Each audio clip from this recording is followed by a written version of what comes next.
The believers shared everything they owned. If someone had a need, others would sell their possessions and give to that need. A godly man named Barnabas had some land and sold it for the needs of others. He brought the money and gave it to the apostles. A married couple named Ananias and Sapphira also decided to sell some land and give the money to the apostles. It was to be used for the good of the church. But Ananias changed his mind after the land was sold. He and his wife decided to keep some of the money for themselves. The two of them agreed that they'd still give part of the money to the church, but say they gave it all. Ananias went to the gathering of believers without Sapphira. He gave his gift to Peter and said it was the full amount he had gotten when he sold the land. Peter looked at him and said, "Satan has filled your heart and caused you to lie to the Holy Spirit. You didn't have to sell your land, and once it was sold, you didn't have to give all of the money to the church. Why did you decide to lie about this? You didn't lie to us. You lied to God."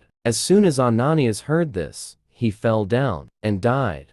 This caused great fear to spread across the entire congregation. Several young men picked him up, wrapped him in strips of cloth, carried him out, and buried him. 3 hours later, Sapphira came to the gathering. She hadn't heard about what happened to her husband. Peter said to her, "Did you and your husband sell the land for the amount of money you gave to the church?" "Yes, that was the total selling price." Peter looked at her.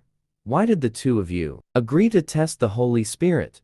Listen, do you hear those footsteps? Those are the young men who just buried your husband. Now, they'll take your dead body and bury it." Immediately, she fell down and died. The young men came and found her lying dead on the ground. They picked her up and buried her next to her husband. News of this spread throughout the region. Because of it, people were more careful when they thought about joining the band of believers. Still, their numbers increased greatly of both men and women. People from Jerusalem and the surrounding towns brought sick people and placed them by the side of the road. They were healed when Peter walked by, and his shadow passed over them.